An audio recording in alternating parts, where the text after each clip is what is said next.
one. And hopefully I can share my screen. I don't know if everyone sees that. Still loading for me. Okay. Same here still. Ah, there we go. Okay. Is that okay? Yep. Okay, I'll have some technical do, so just bear with me. So, okay, so the subject is, well, how to nurture a listening culture in Catalyst. Okay, now,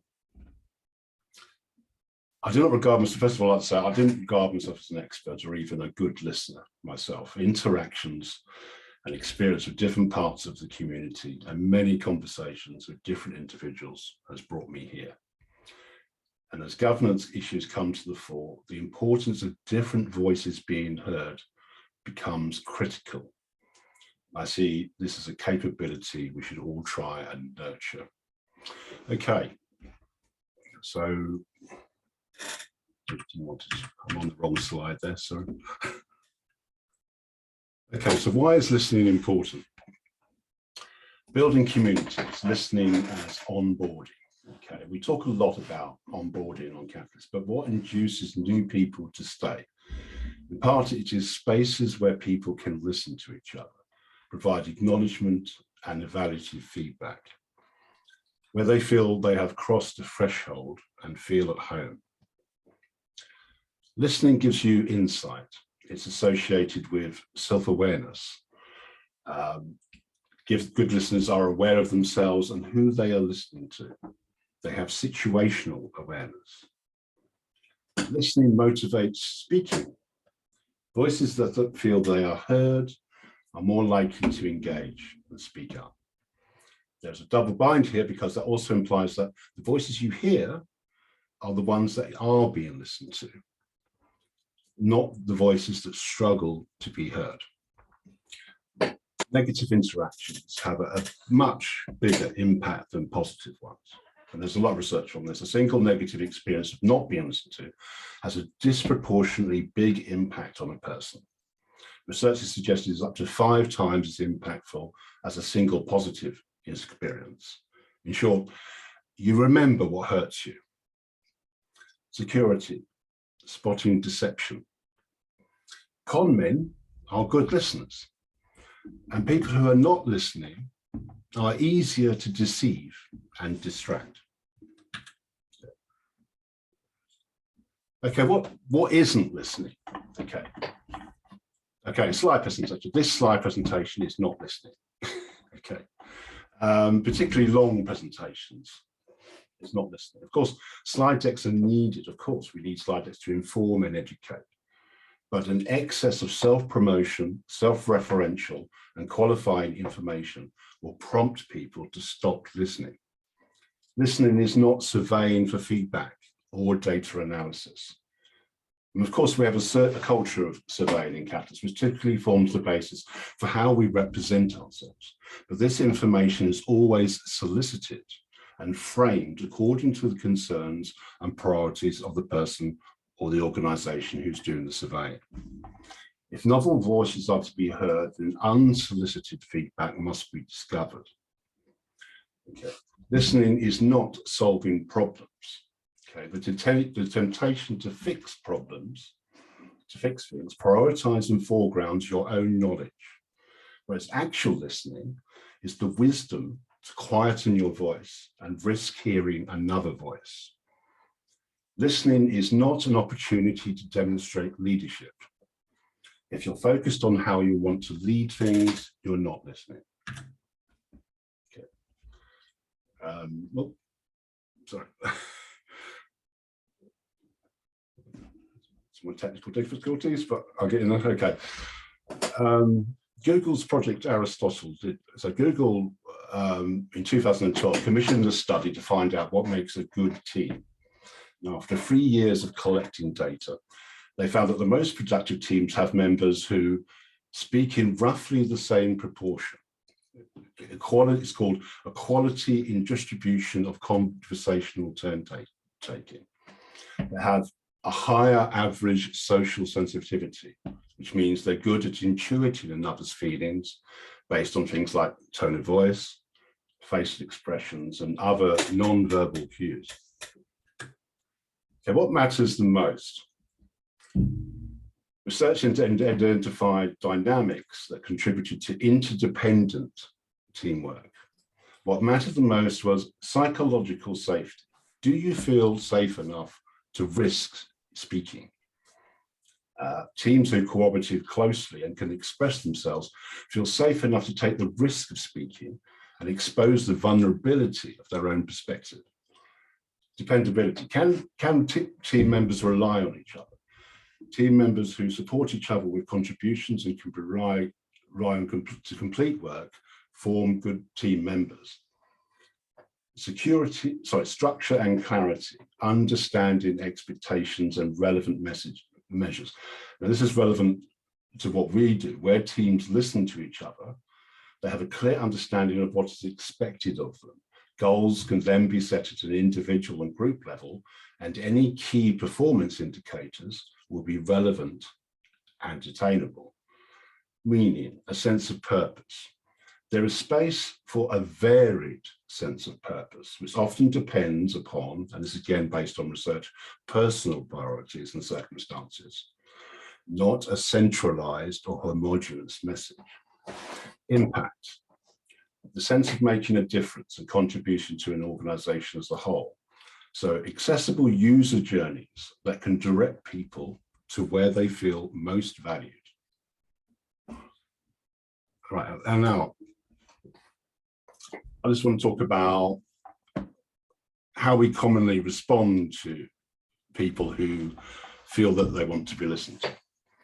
And I'm focusing on one thing here, which is the phenomenon of support do not shift the conversation. And these are called shift responses. So this is what you shouldn't do. So a shift response is suggest you know how someone feels. Even if you empathize with someone, how someone feels, to listen is to allow their feelings to be expressed, not yours. They're unlikely to be seeking analysis from you. And if they identify their problem, if you identify their problem, you are taking it away from them. Tell someone to do what to do about the problem. Being aware of someone's problems does not mean you can fix it. The masculine is often referred to as the masculine fix-it response. It's so common as to be a cliche. Even if you have good intentions, your directions will likely be resisted and resented because you're taking over their problem and their persona. Do not minimize people's concerns. I mean, that's just an explicit silencing of their voice. Do not bring your perspective to a situation with forced positivity and platitudes. A perspective that rests with a dominant voice has the freedom to push their own positive messages, but that freedom is not granted to new voices. Novel perspectives can easily be treated as negative, particularly if they critique the status quo. The world is not divided into right and wrong, positive and negative energies, or light and dark. It is nuanced. Do not admire a person's strengths, or I'm not saying you shouldn't, but what I mean is try not to characterize someone else's emotional state. Though you have empathy, you do not know how they feel. Most people just want to be heard, to have a platform, and to have a voice. When should you stop this? Okay, when should you stop listening? Burnout. Okay, there's a limit to what you can listen to. People who spend a lot of time listening, such as service workers, experience a limit to their listening capability. Attending to and engaging with others requires skill, emotional investment, and patience. We are all human, and this can only be sustained so long. Now, this relates a little bit to community advisors, maybe, but maxims of quality, quantity, relation, and manner. These were originated from someone called Paul Grice. As many CAs and VCAs realize, there's a certain reasonable expectation for listening. Communication is cooperative, and if the quality of what you're hearing is suspect, the quantity overwhelms us too much, If what is said does not relate to what we are talking about or is nonsensical, we become confused. And if the manner of what is said is overlong, all over the place, or ambiguous, we may become restless. And then finally, toxicity, aggressive and manipulative speech. And as I said before, listening is a cooperative endeavor. So if someone is being aggressive or trying to manipulate you, there's no obligation for you to listen to them. Okay, where are the listeners in Catalyst? Okay, the largest amount of listeners, and I've been Catalyst since March, some found them all, but is the unknown listeners by far.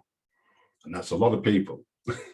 The largest cohort of listeners in Catalyst are the unknown listeners. They are ubiquitous. Everywhere where support is sought from individuals, whose patience, availability, and wisdom is recognized. They are some of the most highly skilled and hardest working people in our community. And yet what they do is known the least and rarely promoted as a capability. Community admin teams. In a group setting, listening has emerged as a culture of mutual respect and support. And I've certainly encountered this in circle admin teams and Eastern Town Hall admin teams as well, and others. Gimbal Labs is another example. This is evident where participants are able to contribute and to be heard in equal measure in meetings and discussions. Cooperative training, entrepreneurship. When I went along to entrepreneurship, I don't know the term they used, but they delivered their training with a very short presentation, followed by what I think something called discursive participation. So they want the people who go along to entrepreneurship to speak to and listen to each other, to engage with each other, and to learn in that way. Open discussions. Okay, we have these. Hopefully, we can have one today. Equal, and that again, but that depends on equal participation, where people take turns to speak and can feel that they can risk expressing their views, and then finally, informal one-to-one conversations. Okay, conclusions. I haven't really sort of like flashed this out, but clearly listening has consequences for a shift from centralized governance to distributed governance. And I haven't quite thought this through, but maybe this is something we can think about. Clearly centralized governance is led by managers or a corporate body like IOG or a single individual. And in distributed governance, that will be led by communities, teams, and so is social. Centralized governance has a quantitative capability in general, whereas the community has a hybrid capability. We should be able to do qualitative and quantitative things. Centralized governance is risk averse. Now, distributed governance, we need safety to take risks, going back to the theme here of people will commit themselves if they feel safe. Centralized governance is authoritative and prescriptive, whereas distributed governance is fuzzy and receptive. Centralized governance is specialized. It's one purpose, very purpose-led. Distributed governance, as Talib Nassim has been tweeting about recently, is generalized, many purposes. We're like a jack of all trades, if you like. Centralized governance is structured. It resists change. And distributed governance has a composability. It can do lots of different things. It can be rearranged. So the question is centralized governance, well, as we discussed the last time, fragile, and distributed governance anti-fragile? Okay, so just to end there, Catalyst Circle's now raised this prioritized problem, how to nurture a listening culture in Catalyst. I haven't put the links into this slide, so I actually hadn't the time. I will update the slide. And the idea is not to just have a discussion about listening and leave it at that, but this is the beginning of a process. So the problem's going to stay on the board and move along the circle board. And this is going to relate to, again, I will update the links to the Fund 7 Community Governance Oversight Proposal. as part of that, because obviously we need to encourage a listening environment in order to have good community governance oversight. And I'll also update references on the slide. Most of the material I've been speaking to can be sourced in that book, You're Not Listening, although each item that I have raised does refer on to specific research materials and can be sourced and verified in that way. And also there's Google's research and something called the Rework Initiative, which they followed up. And I think that is it. So thank you. So, I mean, I don't really know what to say. I suppose I'm here to listen now to you. And if you can put your comments, if you can't speak directly, if you could put your comments in chat, because I'm not very good at multitasking. Last time I took a lot of stuff from chat and I was able to, I would try and document everything here in the Community Governance Oversight Git book as part of the feedback for all that. And I welcome questions. Matthias, thank you. Yeah, thank you so much for raising the issue and doing this presentation and providing the resources to learn a little bit more, go to the source material, kind of come to our conclusions. So that's very, very valuable. So I have a couple of questions, but maybe the first one would be around equal participations, right? Can you talk a little bit more about how that would look like? Because I'm thinking, for example, of economy of speech, right? Some of us are more fluent in the primary language that we're using right now, right? So there's a power imbalance, also the manner we speak, just being able to concisely deliver the message across. So the issue there would be, or I think one area to come up with equal participation is like, okay, well, you have like 3 minutes, you have 3 minutes, right? But what is being said in those 3 minutes varies drastically just because of, you know, education, circumstances, where you grew up, the various factors. So what are your thoughts on this and the group's thoughts on this? Thank you, Matthias. I mean, I think there's a capability to speak as much as a capability to listen. So, and also, I mean, the turn taking is probably best applied in the first instance to how we work with each other, particularly in small teams. Teams who are dominated by one personality or one speaker are inefficient and do not innovate well. And there's a lot of evidence for that. So we can begin there, but that doesn't apply necessarily to settings, our other settings where we have like these group discussions, because that's going to depend on who feels that they can speak up, who has the eloquence and has the confidence to speak up as well. And that might relate to Paul Grice's maxims of comprehension as well. Like if you are a poor English speaker, you know, you may not feel confident, or even if you do, people may not understand you. I'd welcome any other questions or discussion points. It can be hard to get people to ask questions. Boom. Okay, Dan. Yeah, thanks, Stephen, for going into this and bringing this to the forefront. It's very important. Not just to me personally, but also to the community at large, especially after what has happened in some of the Telegram groups in the last couple of days. So I just wanted to share something that I found within secret text.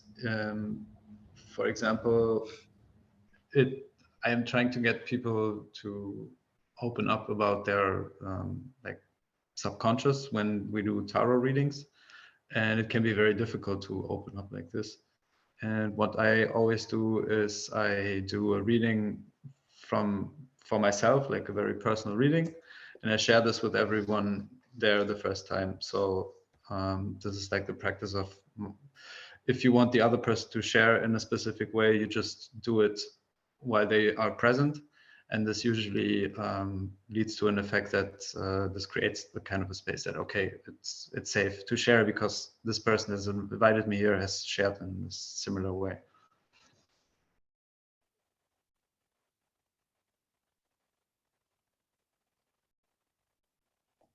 I'll try and mute myself there. So, yeah, I think the key word you said there, Dan, is safety. Okay, and really, it's how comfortable people feel in, you know, to speak up and to express your views makes you vulnerable. Okay, so it's creating an environment, and these environments are not all the same. Some people can, because we're not all the same, we have very different personalities and ways of communicating. So some people can speak to large audiences or big, and some people can't do that at all and need to be in smaller groups and stuff like that. So it's finding the right spaces for people, I would suggest. Stephen, you had your hand up first, I think, or I can't remember it. Yeah, I was so impressed with Kyle Solomon. You know, I think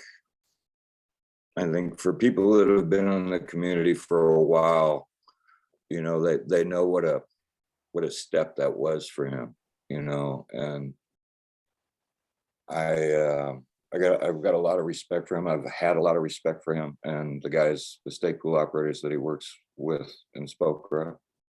And, you know, like for this discussion that we're having here about listening, you know, like, and I don't really want to talk about stake pool operators other than to use them as an object here, right? You know, like, because when it comes to stake pool operations, there are radically different opinions about how that should look in Cardano, right? And from my perspective over the time I've been involved with the community, they're all valid, right? There's nobody really wrong here. You know, the guys who think that a stake pool operator should only have one stake pool, they have a really good reason to feel that way and think that way beyond whatever their background is, you know, in terms of economics or political viewpoints, you know. And by the same token, there are really good reasons for a stake pool operator to have more than one pool. And that this ability to listen to one another and just appreciate one another because collectively we are all making the ecosystem is, you know, if these guys can do that, right? Because a lot of these guys are the OGs, right? You know, like they were in the test net and they literally made Cardano's protocol run.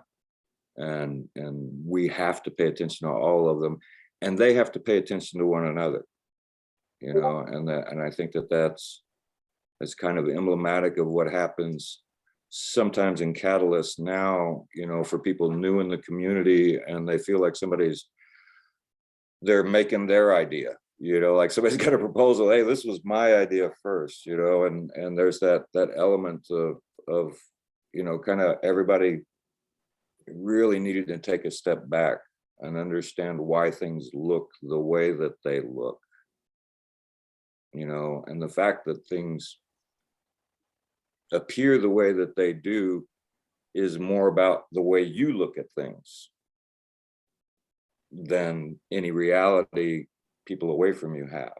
And it's tough. I mean, you know, and it's really tough when you're into this all day, every day, like so many people in the Cardano community are. It's really hard to have the broader perspective about others that is not judgmental, you know. And I think judgmentalism kind of creeps in even when we think we're not being judgmental. And I've got hard experience with that, you know, and it's a tough lesson to learn. Absolutely. You know, how to think critically without being judgmental, you know, and just kind of accept your own emotions without using them to rationalize whatever arguments you're making, you know, because your emotions are not really that important in these types of discussions, right? We're doing something that's a really abstract notion. And there are all these perspectives that can be taken in building this abstract thing that has many, many, many moving parts and parallel threads. And I talk about it. Sometimes I'm hesitant to speak sometimes because I feel like I've already said all this shit before, but really, literally, the people that I've come to know and work with in the Cardano community for the last year and a half are the best people I've met in my life. And I'm I think when you determined to maintain that feeling, and I think everybody else kind of is joins together in that feeling. We want to maintain this even as it becomes, this huge monster that it looks like it's going to be. And I just want to thank everybody. Thank you, Steve. I think you put your finger on it with Carl. I don't want to get too specific, but the events of the past few weeks have maybe shown the consequences of what happens when people feel that they're not listened to, whether that's right or wrong. And if you feel that you're not listened to, you feel there's no point in speaking to people in a civil way, maybe, or you feel there's no. And also you've lost that sense of safety, because you think that people may not be, what you're not going to risk trying to talk to people. And I think the great thing about what Carl expressed, and I got a lot of admiration for what he did there, was that he described a journey from that to listening. And that's a very important journey to take, and to express that he did it is wonderful as well. If I could go on to Harry before Matthias, because I think Harry hasn't spoken yet.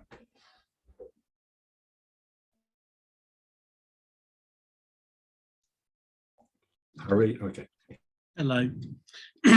As usual, it's the technology that will defeat me.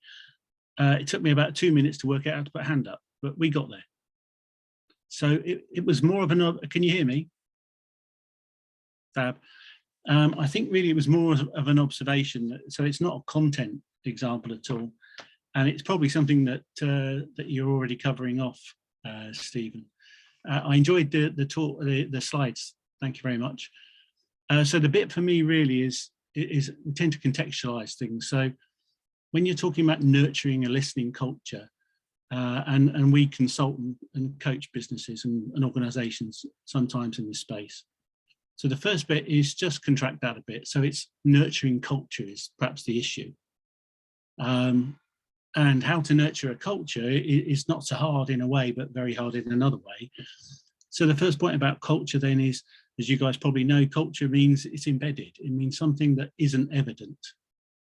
And the example that's usually used is if you're European, then you will understand the difference between someone who's German and someone who's from the Netherlands and why they might not like each other. Because a lot of the hundreds of years of conflict and everything is all internalized and it's just part of the culture. Whereas if you're in America, you're still in a situation where you swear allegiance to a flag because your culture is explicit. It's very easy to define what it is to be an American. Obviously, that's very simplistic, but that was by a guy who wrote a book about culture. So the first bit in culture then is to make explicit what is usually implicit.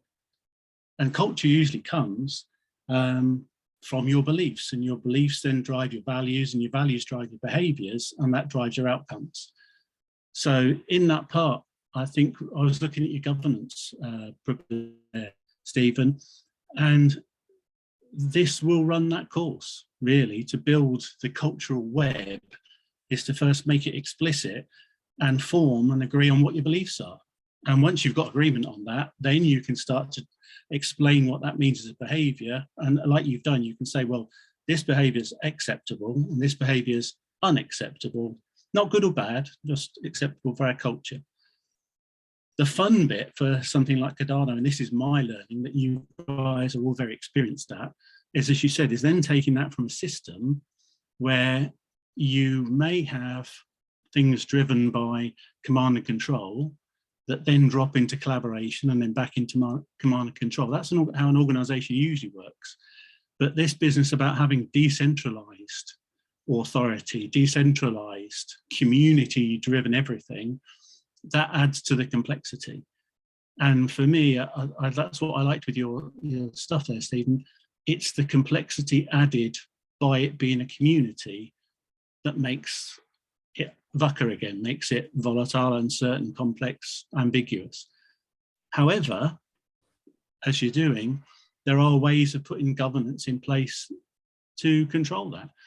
And the bit I really love, and again, it's really, he was on the call earlier, it's really thanks to Jonathan Adji that we started to get involved with Cardano. And one of the bits I love is the fact that you're prepared to do the anti-fragile break things bit.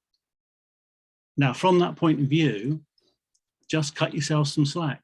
Again, I don't know the content details of the CA bit or the VCA bit, but this stuff comes from, you start at the personal level, personal leadership, personal culture, and then you go to the team level of leadership and culture, and then you go to the organization level, then you go to the community level, and then society.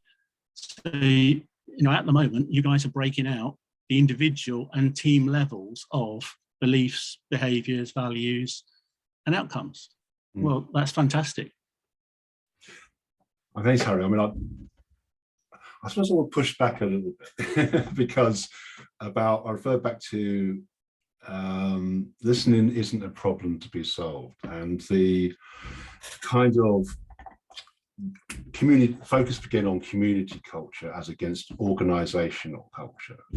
I hear what you're saying is that in a sense we're attempting to transition from a corporate culture, let's say, okay, IOG isn't just IOG, it's just a lot of our backgrounds, to working with communities. And I say communities, multiple communities, not one communities. So there's no game plan, there's no one pattern.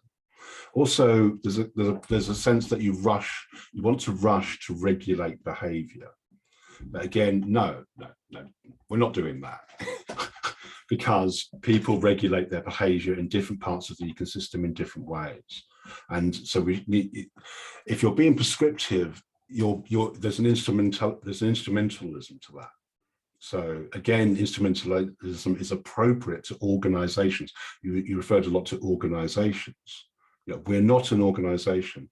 We are many organizations, or we're trying to fulfill many organizational outcomes through a community. And also we're using a personalized approach, which then that draws on many different experiences, not one experience.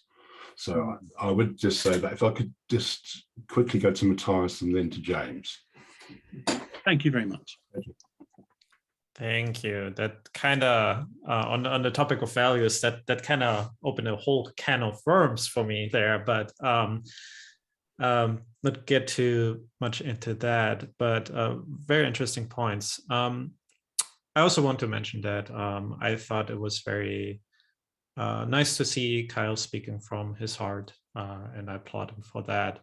But this is something that I struggle with and I want to share, and maybe there's some responses that could be helpful to me and overall the community, because I see that there are some members of our community that really stand out with toxicity, right, as defined in the slides. And you could excuse that with socialized behavior, right? But people are still doing harm, and certain voices are louder and more hurtful than others. And I think the lack of diversity and power imbalances are problems worth addressing. So the thing is, though, that some of these criticisms are valid. If addressed, they would make our community stronger, as Dor pointed out. It's just that the manipulative and aggressive communication style is really off-putting. I personally can deal with it, but I'm a white male, born and raised in Germany. Again, cultural, like Northern Germany, very blunt, very direct. And that itself can create conflict. And I've calmed down by necessity because my spouse is from a different cultural background, right? But I learned that is a learning process that I'm still going through, right? To meet people where they are at, listening. But it was also good to hear that, well, and I know that, but it's good to hear regardless, that I do not owe people who are toxic to listen.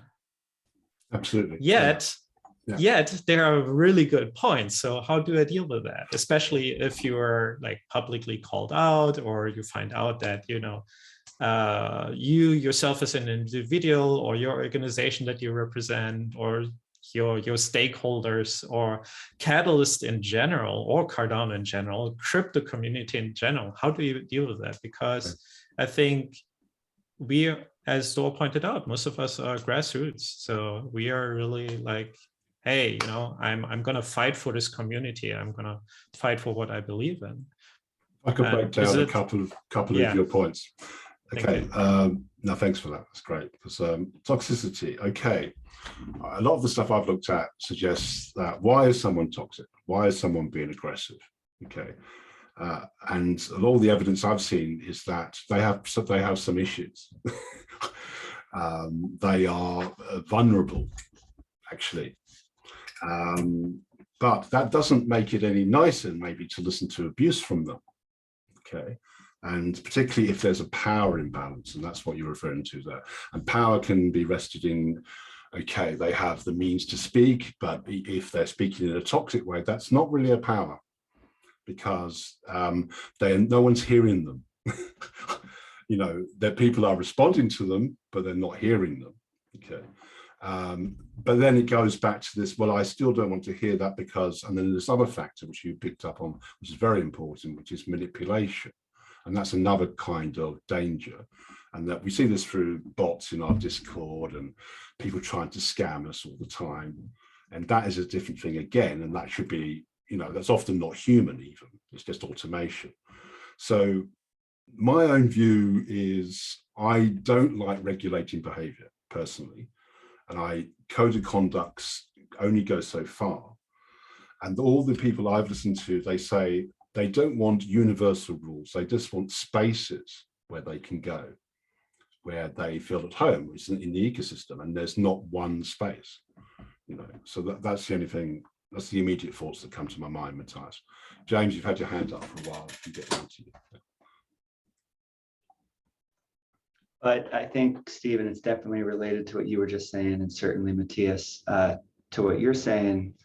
I think I'm just thinking about how probably everybody in this room right now has tried to teach somebody how to manage some private keys or mnemonics and how to hold their own crypto.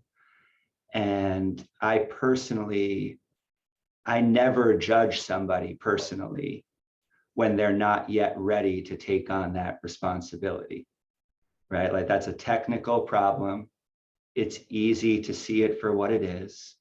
And so many people don't think about money or sovereignty in the way that maybe we want them to by bringing them into this ecosystem. And I think listening is similar, because a lot of people, just like a lot of people are raised to, you know, trust in fiat currency, a lot of people, due to their circumstances, are not raised expecting to be listened to in the world or the environment they've grown up in. And the way that expresses itself is just harder to see, right? The technical problem of not understanding how to use a wallet, that's easy to diagnose and easy not to take personally, right? But if somebody comes in not expecting to be listened to, and then suddenly finds this environment where, wait, what the heck is going on? People are listening to me? What? I didn't know it was going to be, and like brain short circuits a little bit. It can be really confusing, and it goes to the organization level, because, and let me step back for a second. I mean, for anybody, I was a teacher before I came to this industry, and really tried to teach in a way that teenagers were basically responsible for everything they did. And at the beginning of every school year, they hated it. And they would just say to me over and over again, "Mister, why don't you just tell me what to do?" Right? That was their main complaint, right? Why don't you just tell me what to do? And grown-ups are even worse at that because we've had more time for habits to calcify, right? And so this spirit of, I just wish somebody would tell me what to do. What the fuck is like, what's going on, right? Like that comes from a real place of not yet having this experience. And it's a lot harder to not take that energy personally when people don't get it yet. But I really, I think these are two sides of the same thing, just one of which is easier to kind of handle. Yeah, absolutely, James. Like it recalls what we were discussing yesterday at Gimba Labs Playground about how to build a collaborative environment. And you mentioned, well, a lot of people mentioned their paradigm shift. And, you know, and you can think of this in terms of what we're trying to achieve in Catalyst and actually with Cardano and Ada, you know, with moving from the safety of what we're familiar with to cryptocurrency and to the blockchain, from the safety of centralized governance to the risk of investing in distributed governance. And there's a psychological barrier there as well. There's a kind which requires people to be taken on a journey along so they can feel safe enough to do that, you know, to live off ADA or something, or to, you know, to take the risk of developing something or working with people in a distributed manner. James, you've had your hand up for a while, sorry. Hey guys, I appreciate the conversation and everything that you guys are talking about. And I come from a space that is it's recovery oriented, having to do with drugs and alcohol. And over the 20 years of it, nothing that I do professionally, it's all mentoring and volunteer work in that regard. But over the years, I've learned that to be able to listen is the key component in order for people to be able to open up and actually talk about things that are important to them. And in a lot of cases, it was because either they weren't listened to when they were kids, or, you know, they're ultimately as adults are still not being listened to. And so the self-esteem is very low. What's interesting is that knowing all that and then getting into Twitter spaces and other things having to do with cryptocurrency and the rabbit hole that I've been down for the last year and a half, and understanding a little bit more how to empower myself and take control of my financial future, has created a bit of fear within me surrounding certain things. So there was somebody was speaking about it just a little bit ago, having to do with SBOs and splitting pools and all these different things surrounding that. And there's a bit of a rub between the individual or smaller pools that aren't minting blocks because their delegation is low and things like that, and then those who have multiple pools and have been around for quite some time. And there is something to be said for, you know, their dedication and early adoption of the Cardano network and making it what it is today. Obviously, without their work, we wouldn't be here today.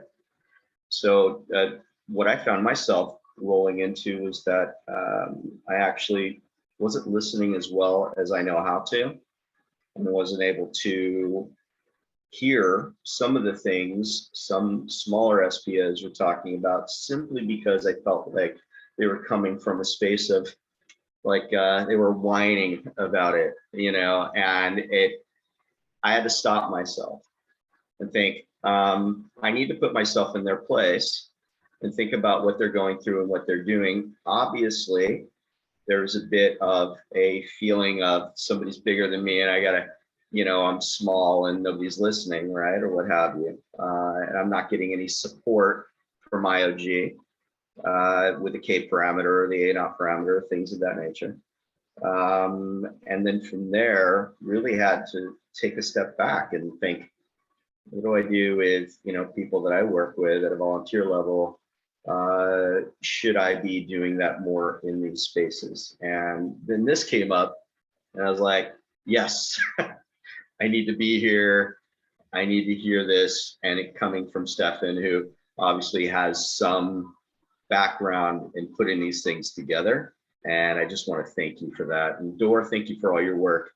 I see you on spaces all the time, or not spaces all the time, but on videos all the time.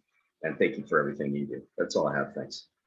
Thanks, James. It's great to hear hear that. And yeah, I also have some experience come from a space of working with vulnerable people and people haven't been listened to, psychological problems, drug issues, and that kind of thing. And frankly, we live in a world where there's an epidemic of people who are not listened to. You know, it's just not, we're not alone here, you know, the human race. You know, we kind of like look at our phones. Apparently, there's anecdotal evidence that people go to confession at Catholic Church and they're atheists because no one listens to them. So they go along there because they can be listened to. Now, Cardano, a catalyst, may be a wonderful thing because here's a culture where we could maybe listen to each other, you know, and that could be part of our innovation.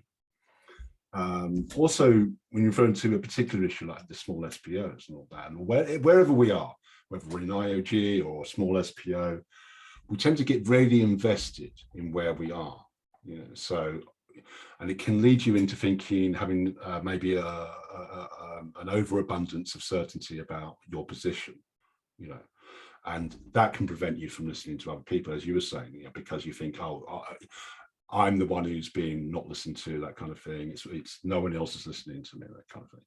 So sometimes it's real, there is a power imbalance, you know, but, you know, that's what I was saying. Patrick, sorry, I'll move on to you. I'm not a good listener. Stephen mentioned limits in the audience, like too many topics, mode of delivery. And Matthias mentioned toxic people, and Stephen pointed that this could be linked to the limitation of the audience. I was thinking perhaps we could have more concise communication, making more narrow the topic and the way of delivery. And to do this, we could clearly state the scope of a communication. For instance, we know what we are doing in this workout room exactly, but also we could, shouldn't we start by profiling the audience at the beginning of the communication? A quick, you know, these instant polls to everybody that is here. How much do you think that you are a good listener? If everybody says yes, okay, let's change the topic. I'm joking. That was it. Yeah, thank you. I'm not a very good listener either. It's taken me a while to get to the point. In fact, Catalyst has taught me to be a better listener. I think what I get the sense you're referring to something quite practical, which is, and something that QA which I work with, has realized, is that people would like to see summaries of things. Like we have these long meetings and things, and we started doing summaries of circle meetings, for example. And because people can't, it goes back to that maxim of quality in conversation. Okay, in order to listen, you have to be able to digest what someone's saying to you. So, and that has, you know, not everyone has that capability or that ability. And there's a huge volume of stuff that, and I'm sure Dawn would appreciate, there's a huge volume of stuff that you need to communicate in Catalyst. And to summarize that is essential, you know, and in a way that people will digest it as well. So I think that's a very important point. Alison. Yeah, thanks, Stephen, for hosting such an amazing and clearly much needed and appreciated topic and town hall room. So this is a bit tangential, but related to the topic of listening. And it's a minor thing, but as I've been sitting here thinking about listening, and I feel very safe in this space, I decided I'd share this, which is that it has been my experience, although really not in the Cardano community, but in general in my professional career, that I am often interrupted when I'm talking. And the vast majority of the time it's by men. And I'm an interrupter, so I'm guilty of that too. I think maybe it's a learned behavior. I interrupt people now because I'm so afraid I'm going to be interrupted. I won't be able to get my point across. But I just wanted to share, particularly with all of you who are men, which is most of you, just that I've had that experience. And I'm not pointing the finger at anybody here by any means. I've actually had quite the opposite experience. I've found the Cardano and the Catalyst community to be wonderfully supportive and good listeners generally. But I thought I would share that has been a huge frustration for me professionally, and being listened to is how frequently I'm interrupted. And that's it.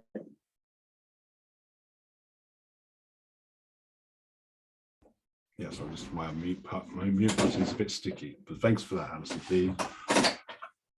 I mean, there is research that shows that, I mean, it's quite a cliche, women are good listeners, but that can belie a kind of a subtle truth. It may not be women are good listeners, but they have to listen. No, women are been socialized in such a sense. There's a power imbalance. There's even a strength imbalance, you know, and all that. The part of the presentations, some sections of my presentation were actually taken from personal conversations with women in the community, in how there's been what they call a masculine shift response. And again, when I say masculine, I don't mean all men, all women, all that kind of thing, because we're not all the same, you know. And it's just I'm talking about averages, and that's like certain tendencies to want to fix things, to fix a problem, see everything as a problem, to see everything in structural terms and instrumental terms as well, and that is not listening. It's listening it's the natural reaction is, well, you want listening. How do we provide listening? You rush to want to provide a solution, but there isn't a solution. It's a capability. It's like a quality, not a quantity, you know. So that's what I'm going to say. Dan, sorry. Dan, you got your hand up. Dan Gimbal.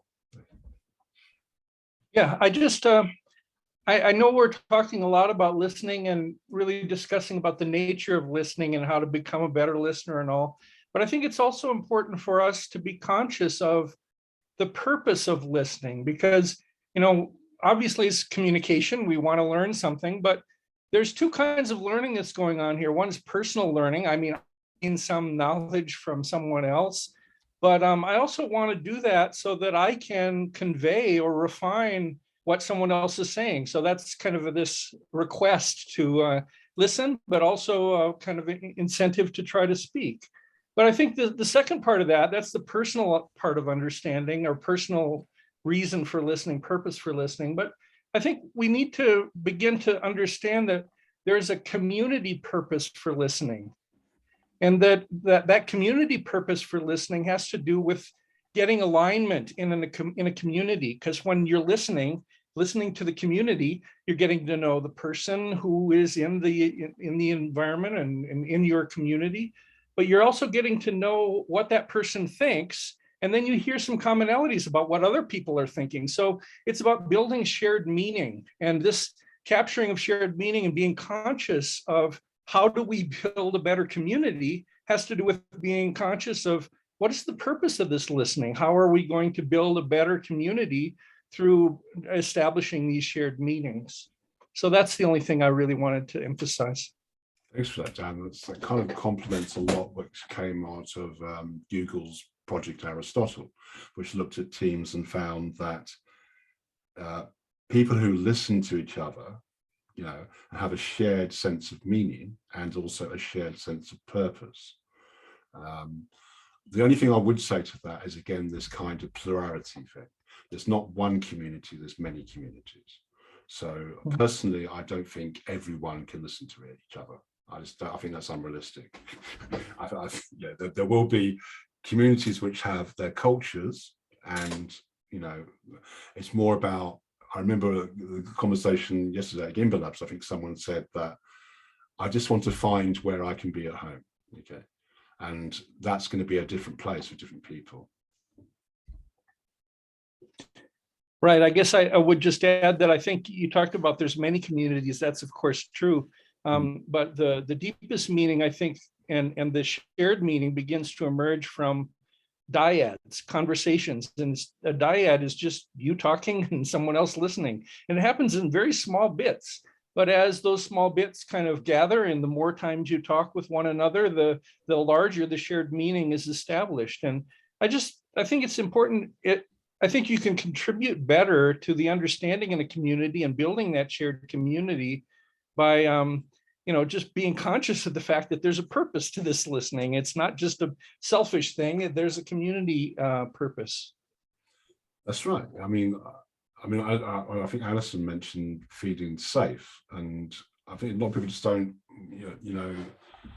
I can't really emphasize that enough, really. And I think Carl, that's why what Carl said was so important, because we've had, and for those who don't know, I won't be specific, but we've had some recent debates and conflicts in the community, and that can, create tensions, and people can feel unsafe, for whatever reason.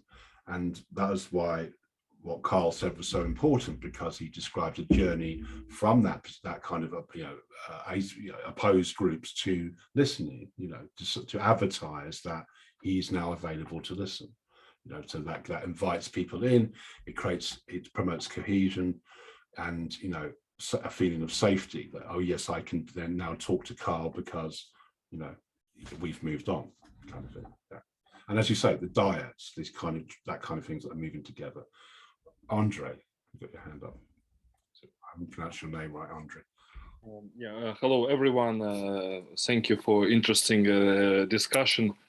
I would like to say maybe not so popular idea, but I came to a conclusion after in this fund being both CA and VCA, and I wrote many reviews, analyzed and read many other reviews. So I came to conclusion that maybe we need to either change or abandon this the presence of community advisors and VCA, because it adds more complexity, and at the end ADA holders they vote, and maybe it would be better to have some professional CAs who are already established as professionals in their own domain, like by categories. For example, for development, it might be IOG, DC Spark, Jimba Labs. For community events, those entities, those organizations like WADA, which already did many events, and their representatives can analyze the proposals. And because we don't have clarity as for now, it looks that there are more questions than answers. And when the number of proposals will grow, so for voters, it will be harder and harder to decide. And as I understand, these delegated votes, which are planned to be in the future, so it can also change a lot of things. Thanks for that.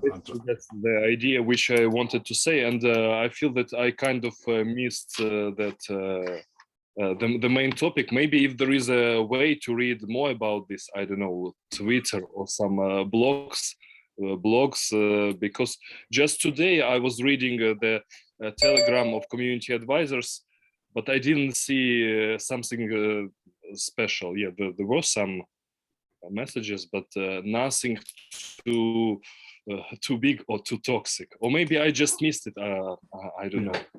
There is I can provide, well, I'm not very good at multitasking, but if someone can, there's a circle, a lot of this has been discussed at the Catalyst Circle. There's a Catalyst Circle Git book where the minutes of it were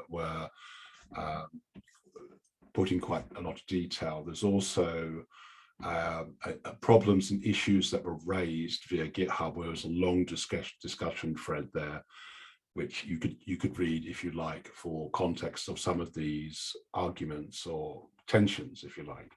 I haven't got my mouse is working a bit. I've got some technical difficulties, but someone could post that for me. It's the Catalyst Circle Git book and the Catalyst Circle. I will post it in a second. And the Catalyst Circle GitHub repository as well for the prioritized problems.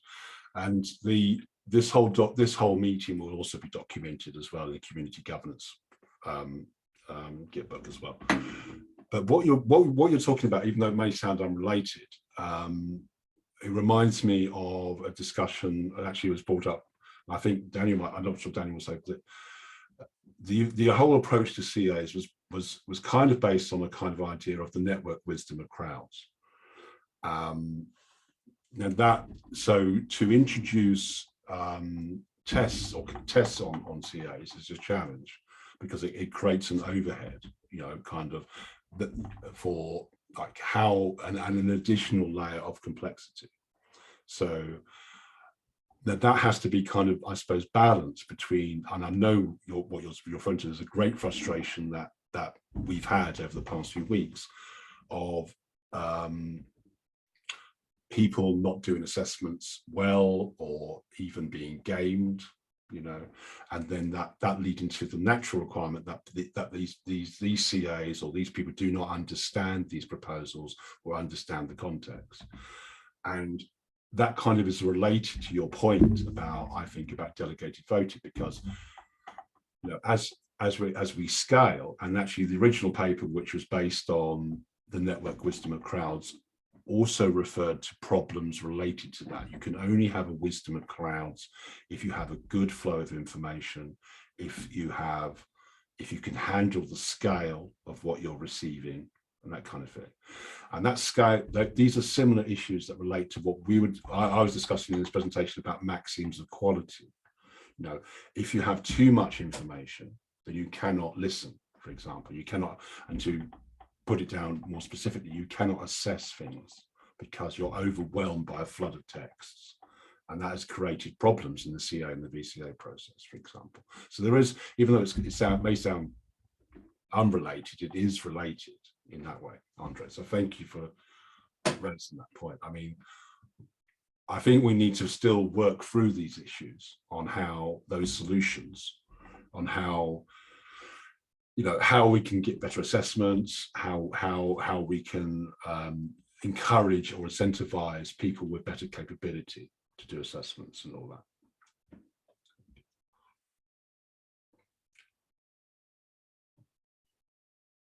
Is there any other questions or discussion points?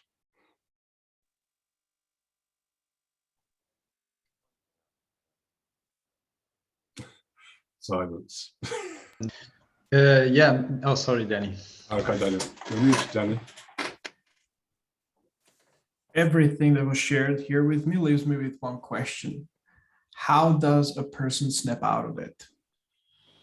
Right? Like, we can identify that we are stuck in that like ever repeating loop of same habits, but like, how do we communicate it to others? And most importantly, how do we realize that we ourselves are stuck in that metrics loop, and how do we snap out of it? I mean, that's what's been on my mind most of the time, listening to these beautiful thoughts everybody's been sharing. So thank you.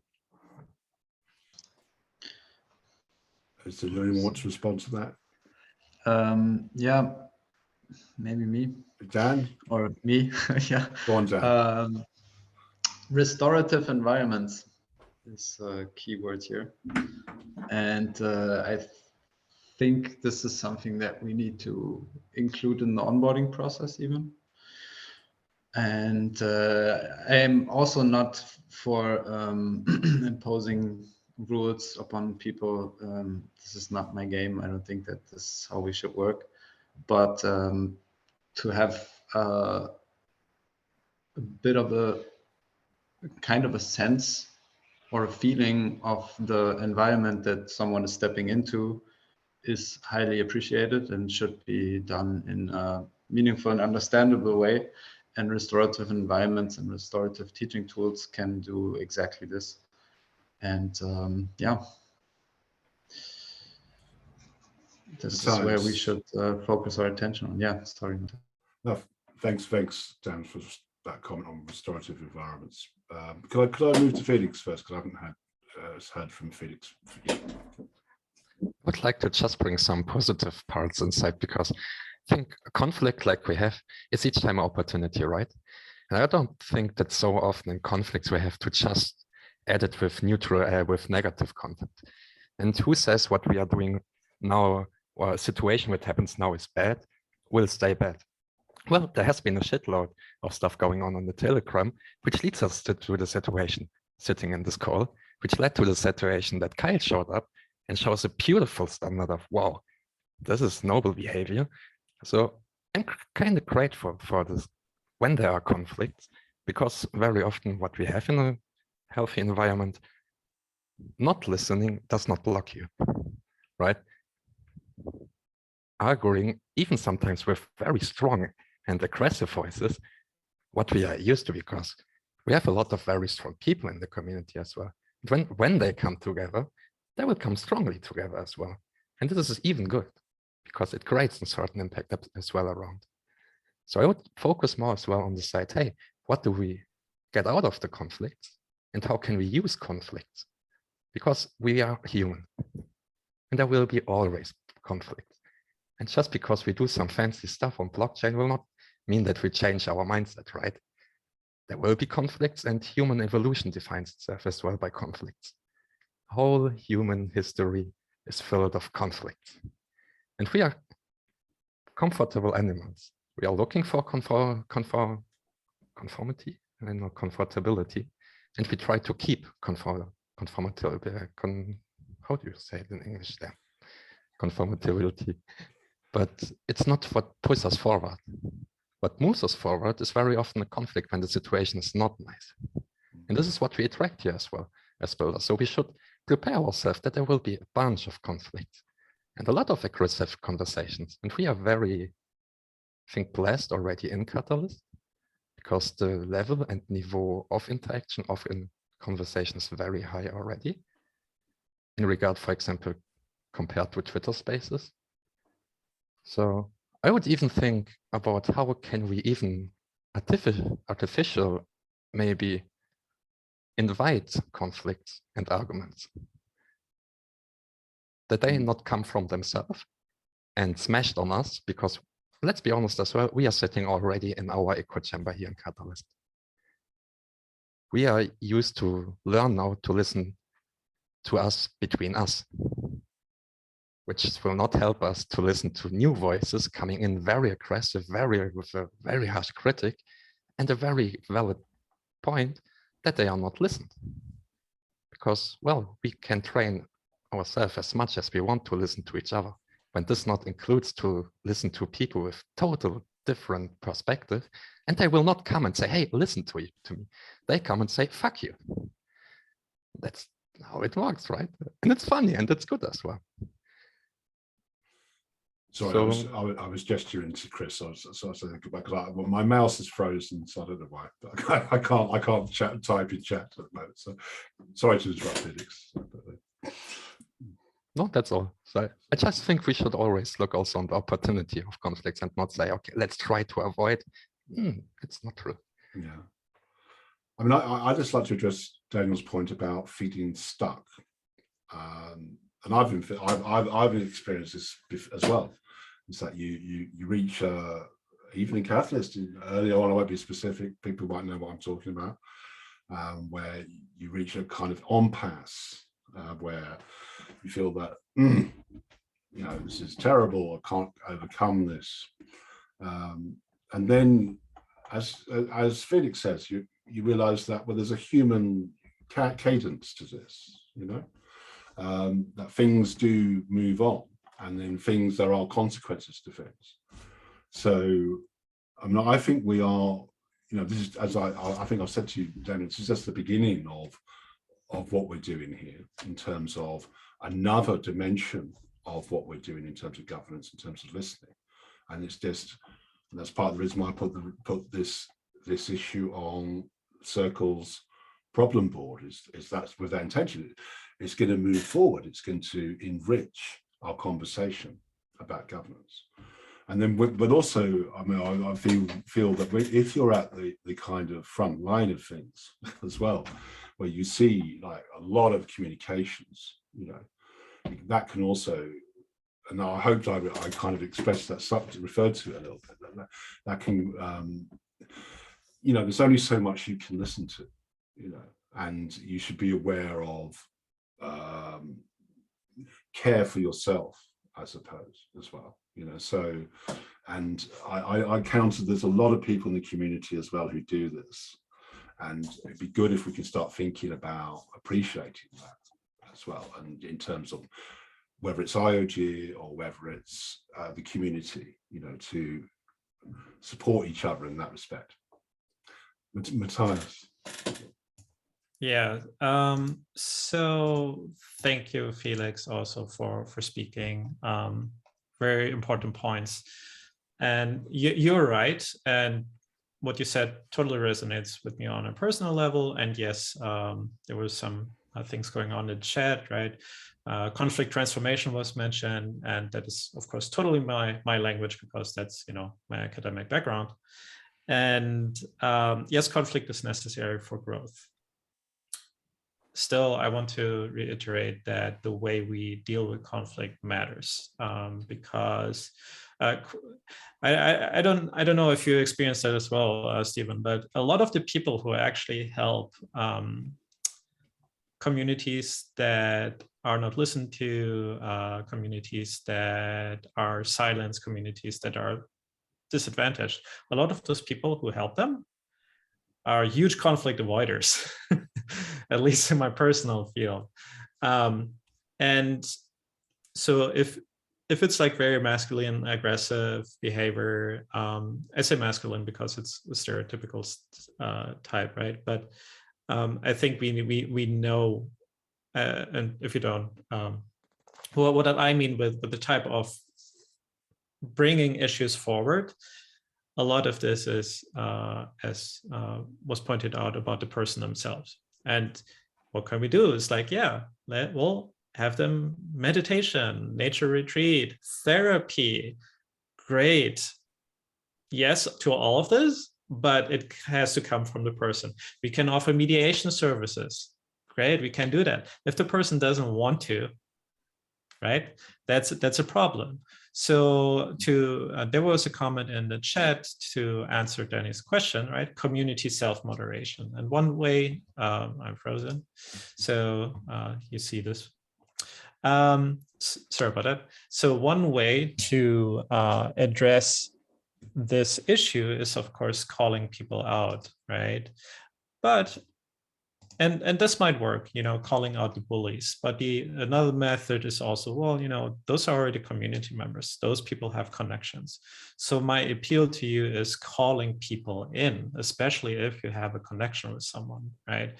Because you're in the field, you know exactly if your friend who you see as a valuable community member, but there are like certain disruptive behaviors that harm the overall community and individuals specifically. Hey, why don't have a conversation? I understand that sometimes a conflict of interest. That's why Felix and the Ambassadors Guild and the Catalyst School actually came up with a proposal, because we cannot simply say, it's like, hey, IOG, you have the code of contact, so now start banning people, right? So this is not the intent. Plus there's a conflict of interest often.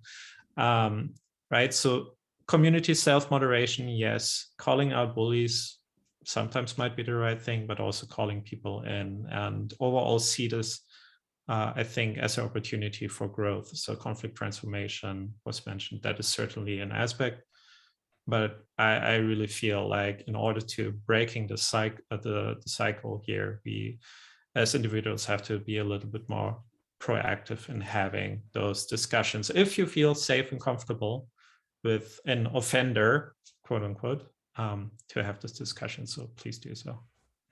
And if you don't know how to do that, there's going to be great resources. Yes. Thanks for saying that, Matthias. And I'll just say that we can't fix everything. Okay. So I hear what you're saying. That the people are. We still need to resolve people who are being bullied, let's say, for example, or intimidated or manipulated or scammed, and these things do happen, and there is a role for moderation, for outright banning sometimes as well, frankly. But again, I would fall back on this spaces issue. Like, for example, Twitter, we never get to fix Twitter. Okay. Yeah, unless I think Daniel might have a solution to Twitter. I don't have a solution to Twitter. Then you just have clones. So many clones. So you see my point. It's a matter of degree, and there's some people people will tend to gravitate to where they can be heard, you know, so you get some quite passionate voices, shall I say, on Twitter, and you know, that is their environment, but maybe that is not appropriate in other places in our community or some of our other communities.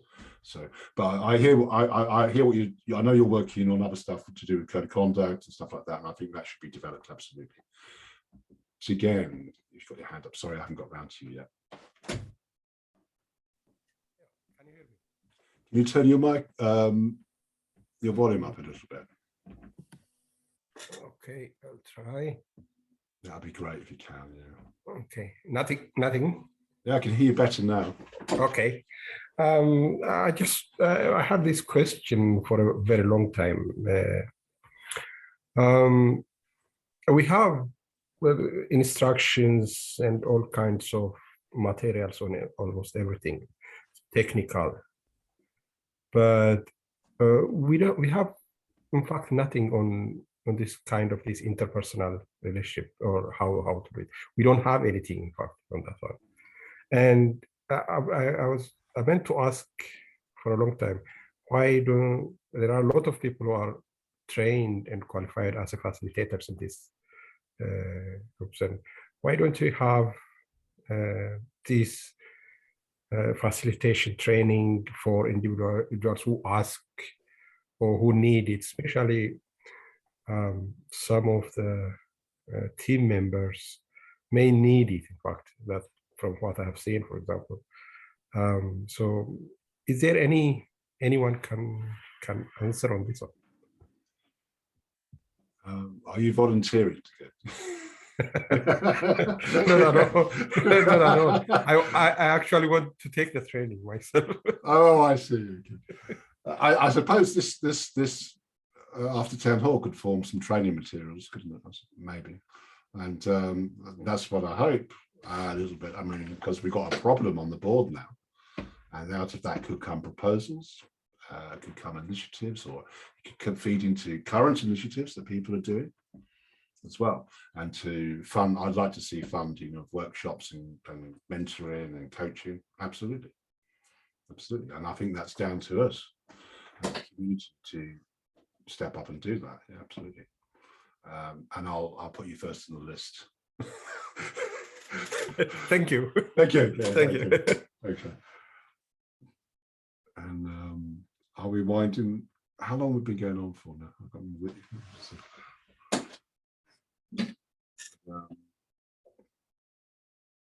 Shall I wrap up, or any other questions, or anyone want to speak?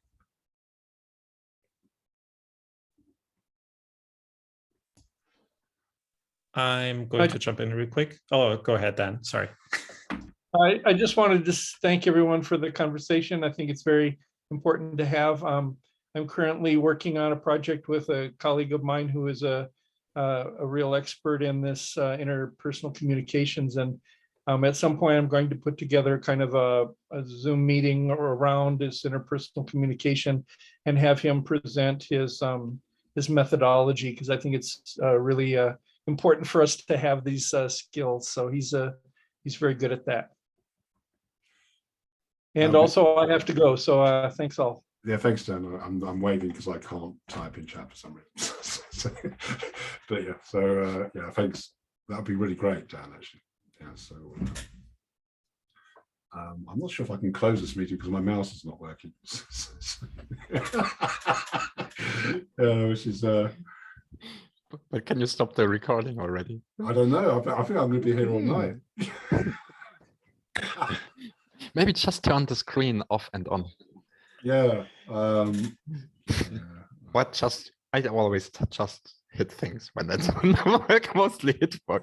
Yeah. Because even the best developer will give you this advice when you say my machine is not